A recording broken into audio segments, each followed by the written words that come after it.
అయ్యా నమస్కారం. ఏం ఈ పనుల్లో కనిపించలేదు. పైగా ఫిజికల్ గానీ మెంటల్ గానీ స్ట్రెయిన్.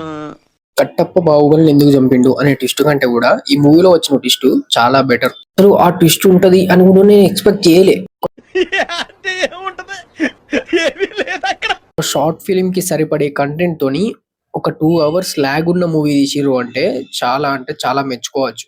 వాడు చెప్పింది కరెక్టే కదా అంకుల్, డోంట్ బి షాక్డ్. మూవీలో యాక్టింగ్ కంటే కూడా ఓవర్ యాక్టింగ్ ఎక్కువ ఉన్నది. స్టోరీ టెల్లింగ్ లేదు, మంచి స్క్రీన్ ప్లే లేదు.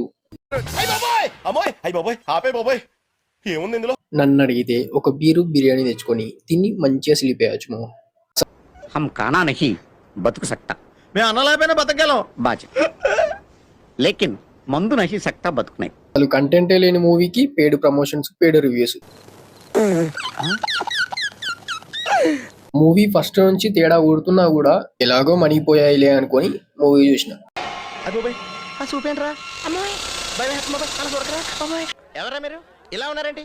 ఏదైనా మూవీకి ఇంప్రెస్ కావాలంటే ఆ మూవీలో ఒక మంచి song, fighting scenes, action scenes, లేదంటే స్క్రీన్ ప్లేనో ఉండాలి. బట్ ఈ మూవీకి మాత్రం ఎండ్ కార్డ్ అనేది చాలా ప్లస్ అయింది.